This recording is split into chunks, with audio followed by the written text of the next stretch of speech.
กาเลนะธัมมัสสวนังเอตัมมังคาลมุตตมัง Kita lanjutkan pembacaan buku dengan judul pembahasan singkat tentang Anapanasati, penuh perhatian pada napas, oleh Sayadaw U. Panyananda. Ahli bahasa Sayalai Satima. Baik buku tentang Vipassana yang telah dibacakan maupun buku Anapanasati ini, keduanya merupakan materi yang cukup berat. Sehingga ada baiknya saat mendengarkan pembacaan buku ini, Anda tidak sambil mengerjakan hal lain seperti mengemudi mobil. Sehingga saat mendengarkan buku ini bisa lebih konsentrasi. Baik, kita lanjut pembacaan buku tentang Anapanasati ini. Apakah nafas Anda murni? Apakah nafas Anda kotor atau murni? Kadang saya bertanya dengan istilah tertentu ke beberapa yogi yang sedang berada pada permulaan dan tahap awal di jalan menuju konsentrasi ini. Sekarang, Anda mengerti bahwa objek meditasinya hanyalah napas, bukan sensasi. Saya telah mengamati cara berlatih beberapa yogi. Ini adalah cara dengan sentuhan napas kuat atau lemah. Ketika fokus pada napas, pertama-tama mereka mencoba merasakan dengan jelas sensasi sentuhan atau gesekan yang timbul dari aliran napas di area lubang hidung atau bibir, dan kemudian mereka mencoba menemukan napasnya di suatu tempat di area ini. Pertama, mereka betul-betul menyadari sensasi sentuhan atau gesekan. Kemudian mereka mengetahui napasnya. Maka, mereka mengenali napas melalui sensasi sentuhan di area lubang hidung dan atas bibir. Melalui aksi berurutan seperti ini berulang kali, mereka mencoba membuat pikiran mereka merasakan atau mengenali sentuhan napas. Kadang saya memberi komentar hal ini sebagai cara fokus yang kotor. Cara fokus seperti ini ada kalanya akan mengarah pada komplikasi unsur-unsur, seperti sifat keras, berat, dan tegang di wajah. Dan jika menjadi kebiasaan menahun, akan sulit untuk diperbaiki, kecuali jika mereka merubah cara fokusnya.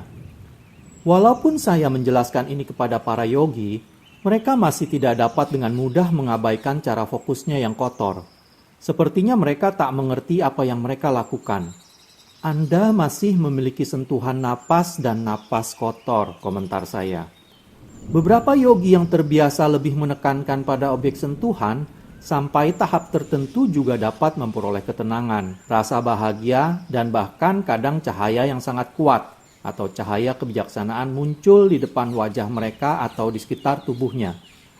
Walaupun mereka mengira bahwa mereka telah mencapai konsentrasi yang bagus dan bahkan faktor-faktor jana, sesungguhnya tipe konsentrasi semacam ini hanyalah konsentrasi persiapan atau parikama samadhi. Tanpa melepaskan cara fokus yang kotor ini, akan sulit bagi mereka untuk mencapai konsentrasi yang dalam. Mengapa demikian? Karena fokus dan konsentrasi pada nafas diinterupsi oleh banyak pikiran-pikiran sensasi. Pikiran mereka tidak dapat cukup terpusat pada objek nafas konseptual untuk periode waktu yang secukupnya untuk mencapai konsentrasi yang dalam. Tetapi beberapa yogi yang tidak menekankan pada sentuhan objek atau sensasi dan memusatkan pikiran atau mata kebijaksanaan mereka pada napas, tidak akan menemui hambatan dari cara fokus yang kotor dengan komplikasi unsur-unsur. Mereka dapat fokus pada nafas konseptual seolah mereka memandangnya dengan perhatian besar. Bahkan nantinya mereka mampu untuk fokus pada nafas konseptual tanpa sentuhan napas. Anda telah fokus pada napas dengan sangat tajam, jadi Anda dapat napas murni, komentar saya. Kadang saya menggunakan istilah-istilah ini agar yogi mengerti dan memahami makna. Hanya fokus pada napas konseptual saja. Ketika Anda memperoleh masa napas atau napas kebijaksanaan yang cemerlang dan transparan, pada saat itulah Anda memenangkan napas paling murni. Apakah pernapasan alami itu? Ketika konsentrasi mengalami kemajuan, ritme pernapasan akan mulai berubah. Selama peningkatan konsentrasi, biasanya napas akan menjadi lebih tenang dan halus. Tetapi ini bukanlah hal yang diperlukan dalam tingkat kemajuan yang lebih rendah. Mungkin saja di sesi ini kecepatan napas biasa saja atau normal, atau lebih cepat di sesi berikutnya, atau lebih lambat di hari berikutnya, atau mungkin tidak ada perubahan. Bahkan kadang napas mengalir tersendat-sendat. Jika tidak ada usaha yang disengaja untuk merubah pernapasan, hal ini adalah fenomena alami yang terjadi karena reaksi fisiologi seperti suatu reaksi refleks dalam peningkatan konsentrasi. Selama berlatih meditasi, beberapa yogi mengamati perubahan pada ritme pernapasan mereka. Mereka berkata demikian, "Oh, napas saya sedikit lebih cepat dalam sesi ini. Napas saya lebih lambat pada sesi ini." Kemudian beberapa dari mereka berkomentar, "Ini kecepatan yang tidak sesuai. Ini bukanlah pertanda yang baik dalam latihan. Baiknya mendapatkan nafas halus dan sebagainya." Dan kemudian mereka sengaja mencoba mengubah dan mengatur ritme napasnya dengan usaha untuk kembali ke keadaan sebelumnya atau keadaan yang diinginkan. Ini dikarenakan mereka telah mendapat informasi sebelumnya bahwa napas halus lebih baik dari napas normal. Napas kasar lebih buruk dari napas biasa. Napas halus dapat dicapai ketika napas menjadi panjang. Dengan menggunakan usaha, mereka mencoba mendapatkan napas halus atau napas panjang. Sangatlah tidak tepat untuk sengaja mencoba mengubah pernafasan dengan menggunakan usaha, dan sesungguhnya ini sangat bertentangan dengan pernapasan alami. Setelah mencoba mengubah kecepatan atau ritme pernafasan dengan usaha, kemudian ritme pernafasan kembali pada keadaan sebelumnya. Contohnya, kembali pada pernafasan yang cepat. Usaha mengubah dan mengatur ritme pernapasan yang demikian merusak perhatian pada napas konseptual atau masa napas, yang merupakan gangguan dalam munculnya perkembangan konsentrasi. Mencoba mengubah dan mengatur ritme pernapasan dengan usaha membuat pikiran terlalu sadar akan aksi atau gerakan pernapasan saja. Yang mana hal ini bukanlah objek meditasi bagi yogi yang langsung dapat memusatkan, melihat, atau menatap objek nafas konseptual atau nafas kebijaksanaan dalam pikiran mereka. Walaupun prinsip dasar latihan Anapanasati adalah fokus dan konsentrasi pada napas konseptual, dalam permulaan atau tahap awal latihan aksi maupun gerakan napas dikenali dari tingkat yang paling jelas atau yang paling halus. Ketika konsentrasi berkembang, yogi yang penuh perhatian dan terampil dapat mengabaikan gerakan napas sebenarnya atau sentuhan napas bergerak maupun aksi pernapasan dalam rangka mengembangkan kewaspadaan pada napas konseptual atau nafas kebijaksanaan yang tak bergerak atau diam. Oleh sebab itu, selama latihan Anapanasati, perubahan apapun yang tidak disengaja pada kondisi-kondisi tersebut, misalnya perubahan ritme napas menjadi cepat, normal, lambat pada nafas kasar atau halus. Bagi yogi yang sudah terampil dan penuh perhatian dapat fokus pada napas konseptual diam atau masa napas. Selama peningkatan konsentrasi, pada waktu tertentu napas menjadi sangat halus dan tidak kentara. Yogi mungkin mengira napasnya berhenti atau hilang. Walaupun mereka dapat fokus pada tempat di mana objek berada, sangat sulit bagi mereka untuk mengenali objek napas setelah merefleksi keberadaan napas. Dalam hal ini, sentuhan napas sebenarnya atau napas bergerak tidak terasa lagi. Yogi telah mengatasi satu rintangan, yaitu sensasi di area lubang hidung. Dan Anda perlu meyakinkan diri Anda pada keberadaan napas konseptual atau masa napas di area fokus dengan sejumlah keyakinan. Yogi yang penuh perhatian fokus dengan mengulangi refleksi berupa label atau catat area ini penuh dengan napas atau area ini berisi dengan napas atau napas-napas akan dapat mengatasi hambatan ini dan memperoleh napas kebijaksanaan kembali. Bagaimana Anda mulai fokus pada napas konseptual yang diam? Dalam pembahasan ini, kita akan membicarakan secara singkat tentang pendekatan dalam mengenali napas konseptual diam atau masa napas. Untuk membahas cara pendekatan ini, ada baiknya yogi telah mempelajari dan mengalami beberapa langkah dasar latihan Anapanasati. Tahap permulaan latihan. Poin 1. Menarik napas masuk dengan penuh perhatian. menghembuskan napas keluar dengan penuh perhatian. Poin 2. Memahami sedang menarik napas panjang, menghembuskan napas panjang, menarik napas pendek, menghembuskan napas pendek. Poin 3. Mengetahui keseluruhan badan napas atau sabakaya ketika napas masuk dan keluar. Dengan cara ini, Sang Buddha mengajarkan para siswanya secara sederhana dan jelas. Ucapan beliau sangatlah mendalam dan harus dimengerti seperti apa yang dimaksudkan, sesuai kedalaman maknanya.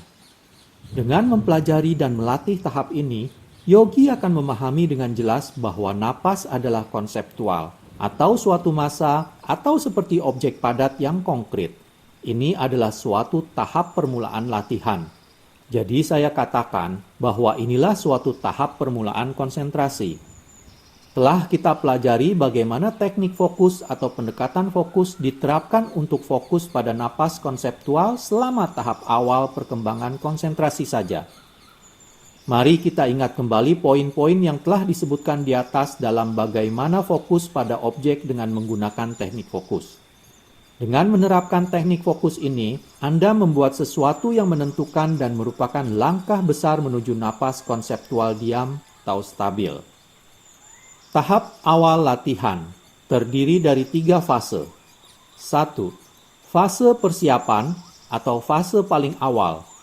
Anda sebaiknya mulai menyadari gerakan napas pada area lubang hidung untuk beberapa saat. Ini satu cara yang biasa digunakan bagi sebagian besar yogi. Karena ketika yogi mulai fokus pada objek nafas konseptual atau massa napas, yogi tidak mengetahui lokasi objek fokus yang pasti dalam pintu batin, sehingga mereka membuat pikiran mereka menyadari pergerakan napas di antara lubang hidung dan atas bibir untuk beberapa saat atau beberapa detik terlebih dahulu. Itu sudah cukup. Para yogi mampu mengetahui lokasi pasti atau tempat objek fokus massa napas melalui pintu batin dalam fase persiapan atau fase pendahuluan ini dengan menggunakan gerakan napas, lubang hidung, dan atas bibir sebagai petunjuk. 2. Fase permulaan, tempat adalah yang pertama. Karena ada 2 lubang hidung yang terbuka pada hidung Anda, kiri dan kanan, Anda dapat memilih salah satu sisi saja atau kanan yang lebih Anda sukai untuk fokus. Seolah-olah seperti seorang pengamat mengawasi dari suatu tempat. Anda boleh mulai fokus pada sisi yang Anda pilih dan areanya. Walaupun ini dapat dilakukan dari berbagai arah, biasanya saya menyarankan untuk mengarahkan fokus ke arah poin fokus dari belakang, secara lurus atau agak miring ke bawah. Yang menurut pengamatan saya, arah ini sangat baik sekali dan aman bagi kebanyakan yogi. Pendekatan fokus atau teknik yang sesuai bagi yogi yang akan melalui tahap awal perkembangan konsentrasi.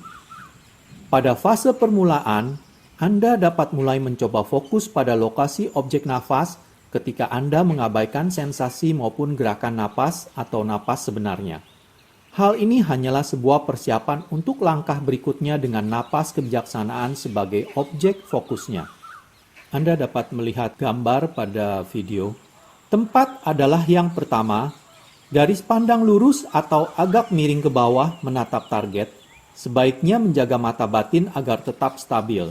Dalam beberapa hari pertama, tidaklah mudah mendapat garis pandang yang stabil bagi para pemula. 3.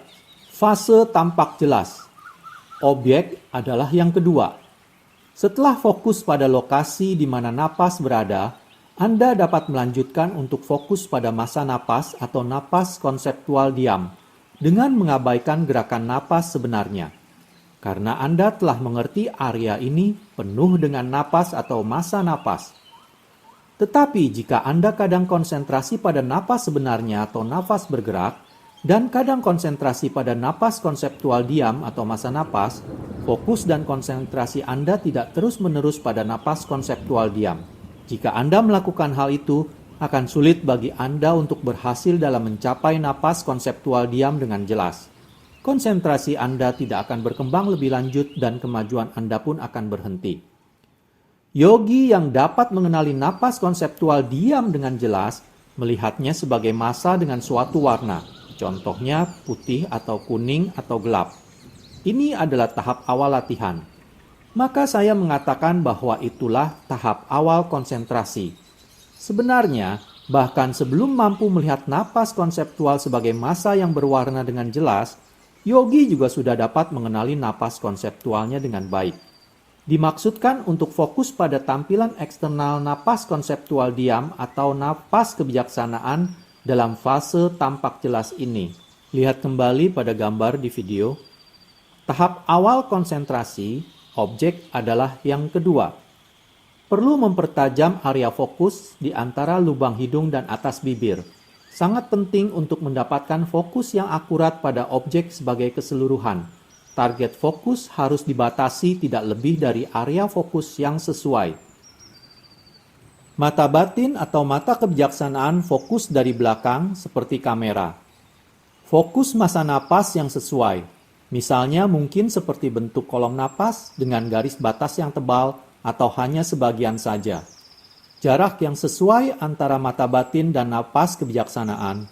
Jarak yang sesuai antara mata batin kebijaksanaan dan napas kebijaksanaan atau massa napas, maksudnya adalah jarak di mana mata batin dapat mengambil sebuah gambaran dengan akurat dan nyaman. Hal ini bervariasi, tidak ada jarak yang pasti. Tetapi bagi pemula, biasanya sekitar 5-6 inci atau 12-15 cm. Massa napas yang sesuai, maksudnya massa di mana mata batin dapat fokus dan konsentrasi dengan nyaman. Tergantung pada fasenya, hal ini juga bervariasi dalam ukuran dan bentuk. Biasanya tidak terlalu besar atau tidak terlalu kecil. Fokus belum dapat menembus dan mengamati bagian dalam massa napas. Dalam fase awal ini, jika Anda mencoba menembus dan menyelidiki melalui permukaan luar atau bagian luar objek fokus, Anda tidak dapat menemukan bagian dalam massa napas dengan jelas. Jika perlu waktu beberapa hari untuk mengenali massa napas dengan jelas di tahap awal latihan ini, mungkin ada beberapa kelemahan dalam latihan. Dalam perhatian atau pemahaman pada massa napas, atau dalam pengertian dan penggunaan teknik fokusnya. Yogi sebaiknya memeriksa apakah dapat fokus dengan akurat dengan menggunakan tekniknya pada tempat yang sesuai. Dan kemudian yogi mungkin butuh merefleksi massa napas dengan menyeluruh, misalnya kolom napas, dan penuh perhatian fokus pada massa napas tersebut. Kadang saya mengatakan, terdapat berbagai macam pikiran dalam batin. Batin ini mudah mengembara. Jika kita memusatkan perhatian pada gerakan objek, gerakan itu sendiri akan mengganggu atau mengalihkan perhatian pikiran menjauh dari fokus dan pemusatan pada objek. Hanya jika Anda mampu fokus dan konsentrasi pada objek yang stabil, konsentrasi akan berkembang lebih kuat. Bagaimana Anda mengabaikan gerakan napas tersebut? Saya ingin menggambarkannya dengan menggunakan satu perumpamaan. Sebelumnya Anda mungkin pernah melihat aliran sungai yang sangat cepat atau ketika Anda menyeberangi jembatan di atas sungai. Mungkin Anda pernah mengamati air sungai yang mengalir. Pada saat Anda mengamati air sungai yang mengalir, Anda tidak dapat bertahan lama untuk fokus pada air yang mengalir. Apakah Anda mencermati hal ini? Ini dikarenakan objeknya bergerak sepanjang waktu. Jadi Anda tidak dapat stabil untuk terus fokus pada air itu dengan lama. Jika Anda sangat ingin melakukannya, Anda harus mengikuti aliran sungai ini dengan perahu. Ketika Anda mengamati aliran air dari titik pengamatan dari jembatan, hanya setelah Anda mengabaikan fokus pada objek gerakan air, maka Anda dapat stabil fokus pada satu area terbatas, di mana Anda dapat melihat hanya air. Di sini, untuk fokus pada hanya napas atau napas konseptual diam, Anda harus mengabaikan mengikuti aliran nafas naik dan turun, di mana Anda tidak lagi membedakan antara napas masuk dan napas keluar. Tanpa membedakan napas masuk dan keluar dalam level ini, yogi dapat fokus pada massa napas, misalnya kolom napas atau bagiannya sebagai hanya napas. Yogi yang ingin melewati tahap awal perkembangan konsentrasi dan menggunakan pendekatan teknik fokus ini, setelah mengambil objek dengan jelas, yogi tersebut akan mengerti dengan sendirinya bahwa posisi duduk dengan badan bagian atas yang tegak akan sangat mendukung, membantu dan menentukan untuk memperoleh fokus yang persis dan tepat pada objek meditasi. Ini dikarenakan arah garis pandang pada objek nafas konseptual atau napas kebijaksanaan stabil dan sesuai dalam posisi duduk yang tegak lurus. Sang Buddha merekomendasikan bagi para yogi yang berlatih anapanasati untuk duduk bersila dan menjaga badan bagian atas tegak lurus. Semakin Anda terampil dengan latihan Anda, napas konseptual diam akan dapat dikenali dengan mudah. Segera setelah Anda dapat fokus pada napas konseptual diam atau napas kebijaksanaan, pada fase ini tidak penting lagi apakah napas itu masuk atau napas keluar, napas panjang atau pendek. Karena langkah awal latihan yang seperti ini sudah tidak terpakai lagi dalam fase ini, dan Anda akan memperhatikan bahwa Anda telah mengatasi hambatan sensasi pada saat itu. Jadi dapat disimpulkan, saran saya di sini, untuk menstabilkan fokus Anda pada objek nafas konseptual diam adalah 1. Usahakan, jangan memperhatikan sensasi. 2. Usahakan, abaikan gerakan napas, jangan ikuti gerakan napas. Tidak perlu membedakan antara napas masuk dan napas keluar, dan juga tidak perlu memeriksa kualitas napas apakah itu napas kasar atau halus. 3. Usahakan duduk tegak dengan punggung lurus alami, tetapi tidak terlalu tegang dan kaku. Kita telah membahas beberapa peraturan dan kondisi agar teknik fokus tersebut berfungsi.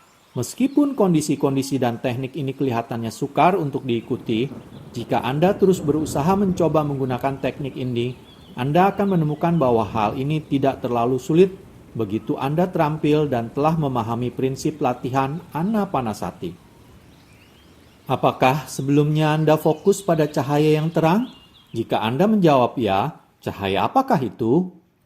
Ada satu kondisi yang harus Anda ketahui jika Anda belum dapat memahami prinsip anapanasati dengan jelas atau belum ahli dalam penggunaan teknik fokusnya. Dalam topik sebelumnya, kita telah membahas pendekatan dalam mengenali napas konseptual diam atau masa napas di tahap awal perkembangan konsentrasi. Ada 3 fase selama tahap awal latihan: fase persiapan atau fase paling awal, fase permulaan, dan fase tampak jelas. Sebelum mulai menggunakan teknik fokus, untuk dapat mengetahui lokasi persis atau tempat objek fokus masa napas melalui pintu indera batin. Dalam fase persiapan atau fase paling awal, pikiran mulai fokus pada gerakan napas untuk beberapa saat. Ini juga berlaku sebagai suatu survei untuk mencari di mana lubang hidung dan atas bibir agar mudah dikenali. Hal ini membuat persiapan untuk fase selanjutnya atau fase permulaan. Yogi yang tahu apa objek meditasinya, napas konseptual, tetapi belum ahli dalam penggunaan tekniknya, mengenali napas melalui sentuhan sensasi di area lubang hidung dan atas bibir dalam banyak sesi duduknya. Bagi yogi semacam ini, walaupun pikirannya berdiam sejenak pada objek sentuhan, ia mencoba mengenali objek lebih lama, kemudian konsentrasi perlahan-lahan berkembang. Tetapi jika mata batin terlalu dekat dengan objek napas, pikiran tidak dapat melihat tampilan luar objek napas, masa napas dengan jelas. Dan hampir di saat yang sama, cahaya kebijaksanaan atau cahaya konsentrasi muncul di sekitar yogi. Yogi mulai memperhatikan cahaya ini redup atau terang, yang biasanya berada di depan wajahnya. Bagi yogi yang tidak dapat memahami prinsip anapanasati, berlatih dengan terus mengejar cahaya ini atau objek yang bersinar terang, dan mencoba konsentrasi pada objek tersebut. Pada tahap permulaan konsentrasi atau di tahap awal konsentrasi atau di tahap konsentrasi lainnya, ada cahaya sangat mengagumkan. Objek fokus salah dan tidak sesuai. Di sini, yogi fokus pada terangnya cahaya yang muncul di depan wajahnya. Kenyataannya, cahaya ini tidak berada pada lokasi yang sesuai objek fokus. Objek fokus atau masa napas berada pada napas sesungguhnya yang bergerak di antara lubang hidung dan atas bibir. Oleh karena itu, para yogi fokus pada area yang tidak benar. Cahaya yang muncul di luar area fokus yang sesuai harus sama sekali diabaikan. Saat ini, yogi sangat mudah terjebak oleh pesona cahaya aneh tersebut. Sentuhan dan cara napas. Pikiran berhenti sesaat pada objek sentuhan atau sensasi napas di area lubang hidung dan atas bibir. Kemudian berusaha mengenali gerakan napas. Pikiran masih membedakan antara napas masuk dan napas keluar. Dalam banyak kasus, tidak terlalu sulit bagi yogi tersebut untuk fokus pada objek yang sesuai, napas konseptual diam, dengan menggunakan teknik fokus tersebut. Dalam jalan menuju konsentrasi, Anda harus berhasil melewati tiap fase di setiap tahap. Tahap awal latihan.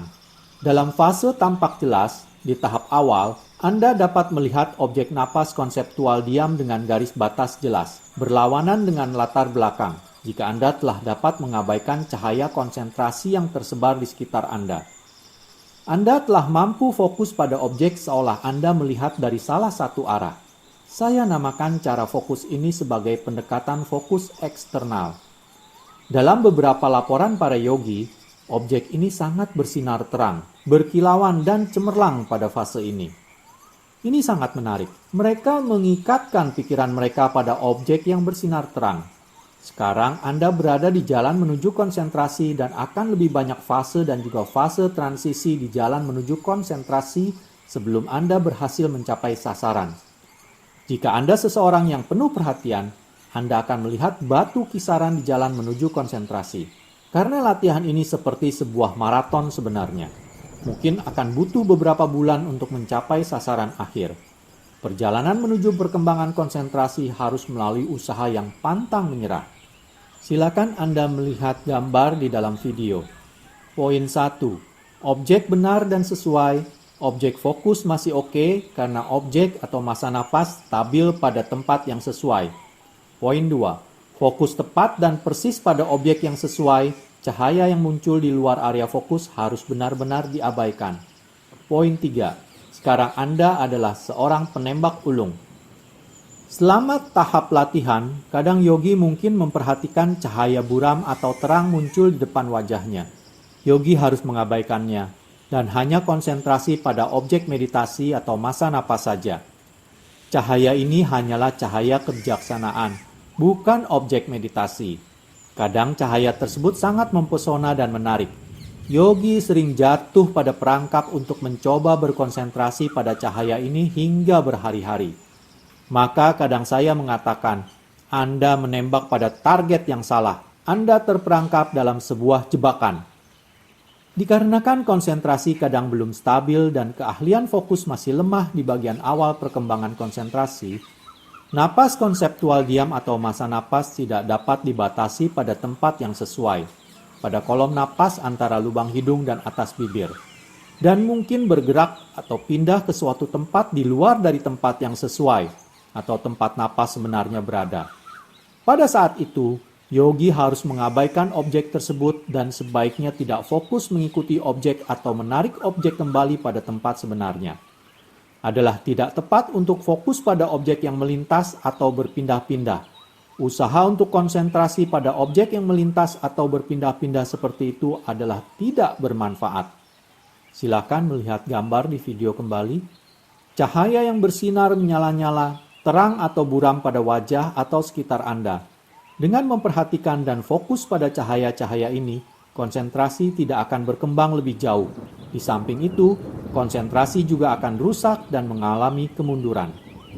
Objek kadaluarsa, karena napas konseptual tak bergerak telah pindah dan berada di luar posisi dari lokasi napas sebenarnya. Ini sudah bukan merupakan objek fokus lagi. Kadang saya mengatakan, sejak napas diam atau massa napas Anda telah pindah keluar dari target fokus bayangan garis kolom napas, itu sudah tidak terpakai lagi dalam latihan. Sudah habis masa berlakunya. Tidak lagi hidup. Yogi harus mulai lagi untuk menyadari sepenuhnya lokasi napas, langsung pada daerah dekat lubang hidung sisi kiri atau kanan antara lubang hidung dan atas bibir. Dan kemudian napas konseptual, massa napas di lokasi ini. Misalnya ukuran massa napas yang sesuai atau kira-kira seukuran ujung jari kelingking.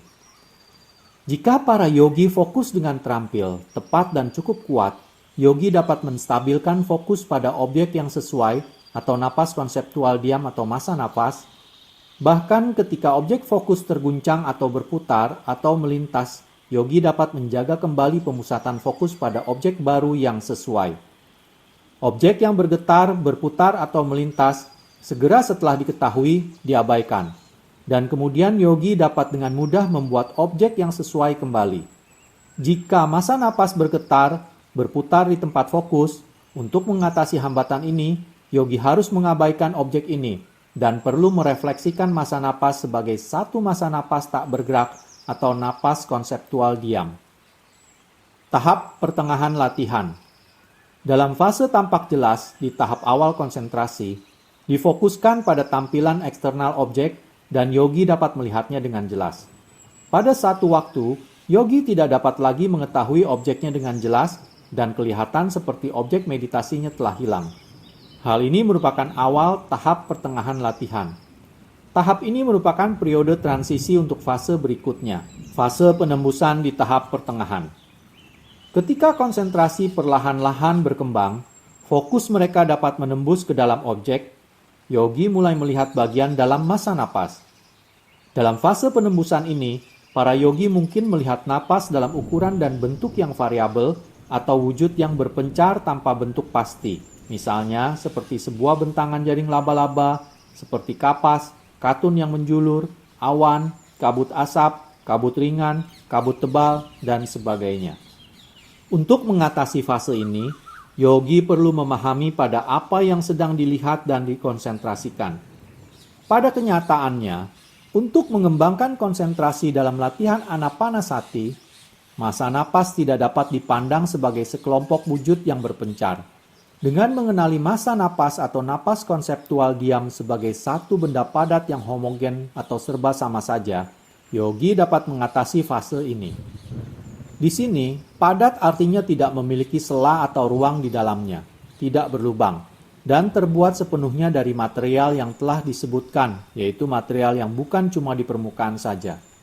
Itulah mengapa yogi perlu mengabaikan material yang berpencar, bentuk, ukuran, warna, dan sela di antara material tersebut. Maka yogi dapat fokus pada area masa napas yang sesuai secara keseluruhan dari suatu jarak yang sesuai. Sangat penting untuk memahami pandangan ini, hanya suatu napas padat yang homogen agar dapat mengatasi beberapa kesulitan dalam fase konsentrasi yang lebih tinggi. Silakan lihat gambar di video kembali.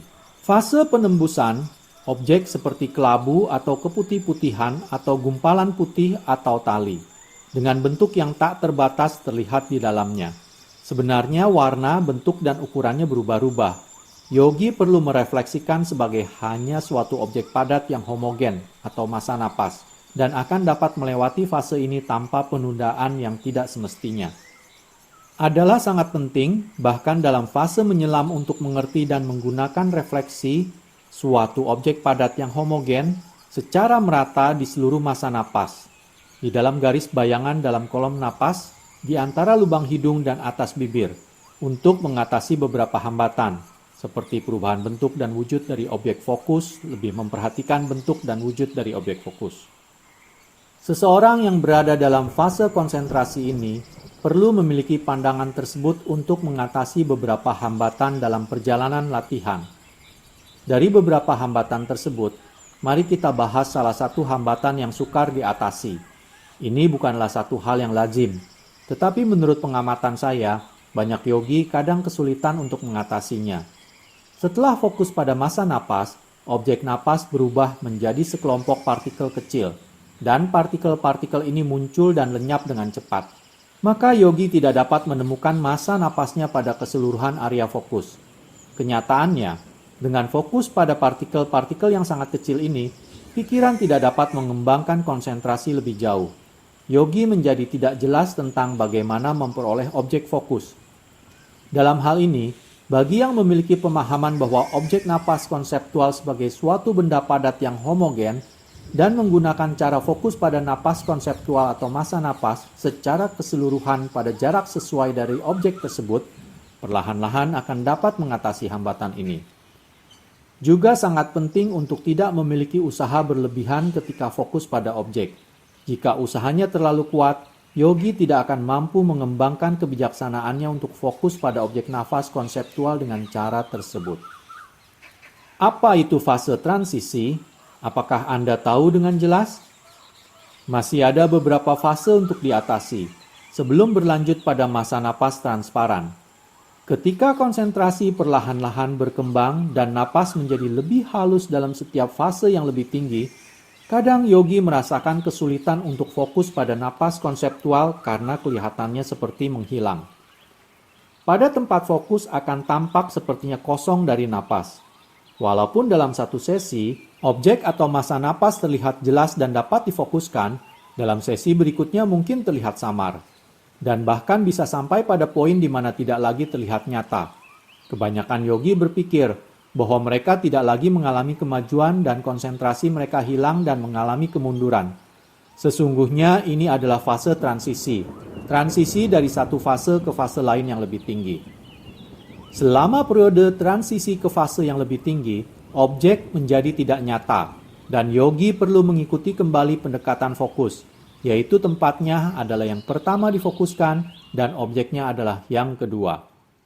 Kapanpun objek napas menjadi tidak nyata pada area fokus, yogi harus melatih pikirannya untuk mengenali objek tanpa membutuhkan waktu yang lama pada fase persiapan atau fase paling awal. Tidak perlu kembali lagi ke tahap permulaan latihan, yaitu melabel napas masuk dan napas keluar dan seterusnya. Tetapi yogi harus kembali ke dasar atau prinsip latihan. Karena yogi masih bernapas, massa napas tidaklah benar-benar hilang. Tapi karena Anda belum pandai dalam menggunakan prinsip latihan anapanasati dalam kondisi ini, setelah fokus pada massa napas di tempat yang sesuai, massa napas tidak lagi ditemukan dimanapun dalam garis bayangan kolom napas antara lubang hidung dan atas bibir. Objek kelihatannya tersembunyi di suatu tempat yang tidak dapat terlihat.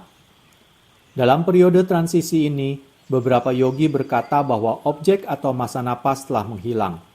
Dalam hal ini, objek atau massa napas tidak menghilang.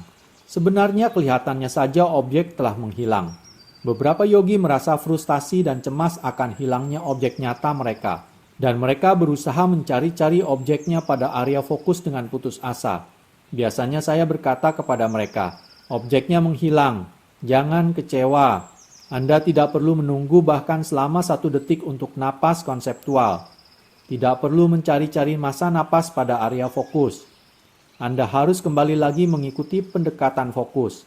Dalam kondisi ini, kebijaksanaan yang tajam, misalnya berturut-turut beberapa kali merefleksi menyeluruh pada massa napas padat yang homogen di seluruh kolom napas dalam fase transisi di tahap pertengahan. Dan keyakinan kuat dalam latihan atau prinsip latihan anapanasati sangatlah penting dan berperan besar dalam mendeteksi massa napas pada kondisi ini.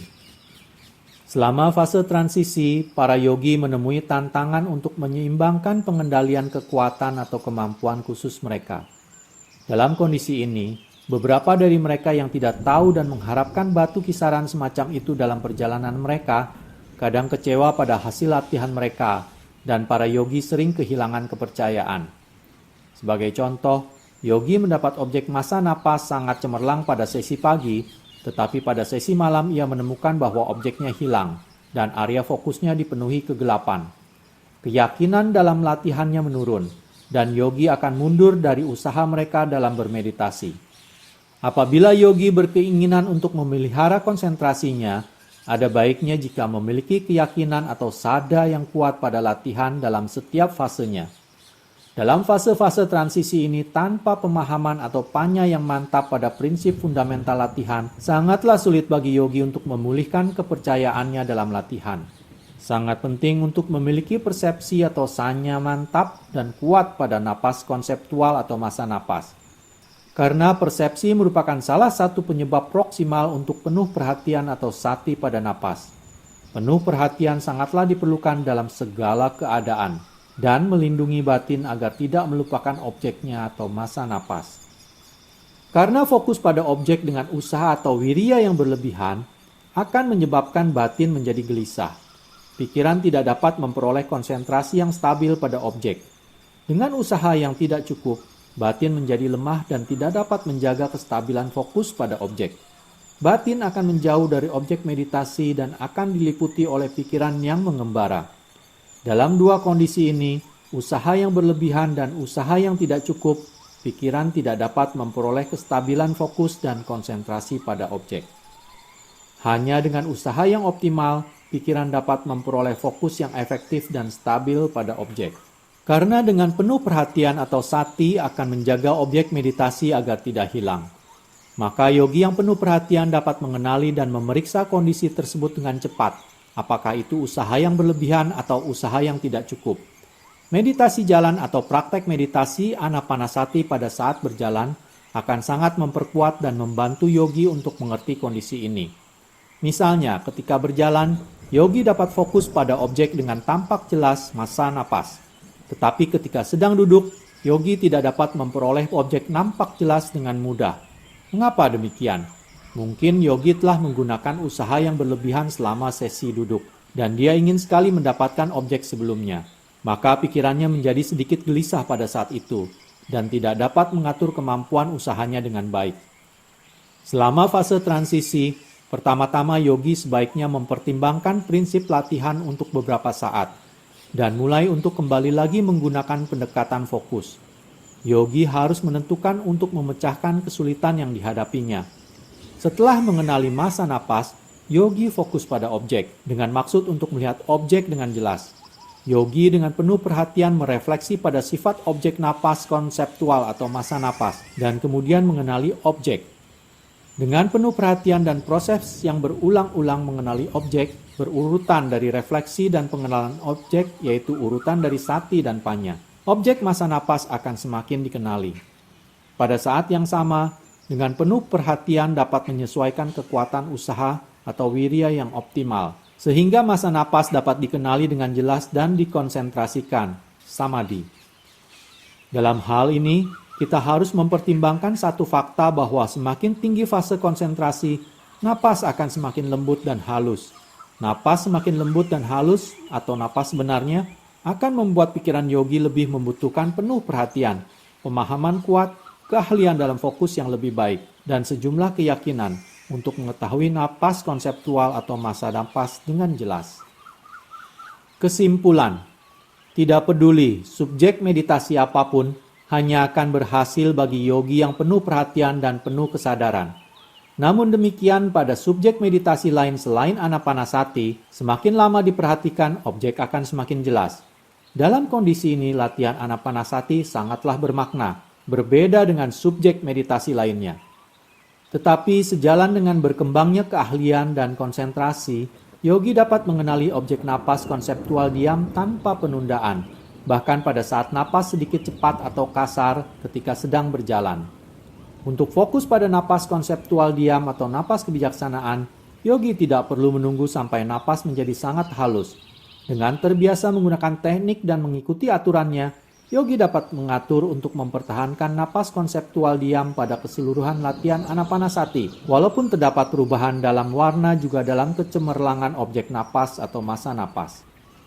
Ketika konsentrasi perlahan-lahan menjadi berkembang dan lebih dalam, cara fokus eksternal ini kadang terlihat tidak konsisten secara terperinci dari fase ke fase, khususnya ketika objek napas konseptual diam atau massa napas menjadi transparan dan 3 dimensi.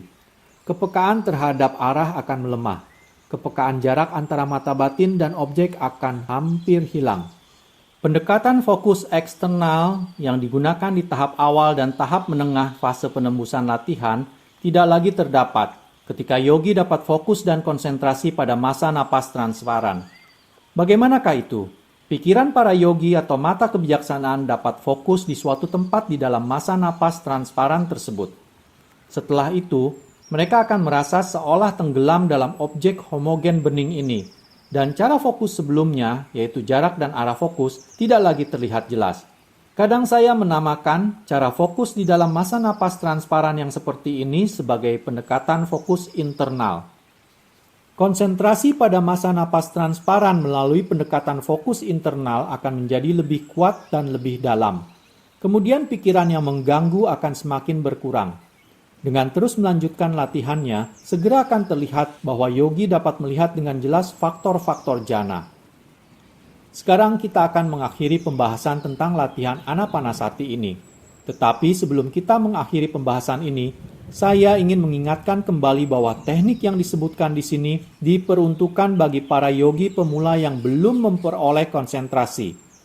Pada kenyataannya, seperti apa yang kita telah bahas mengenai prinsip, beberapa aturan dan kondisi latihan anapanasati dengan mempelajari hal-hal tersebut dengan baik tidak hanya sangat membantu bagi para yogi untuk mengerti fase yang lebih rendah untuk konsentrasi atau tahap permulaan, tahap awal, dan tahap pertengahan latihan yaitu fase penembusan.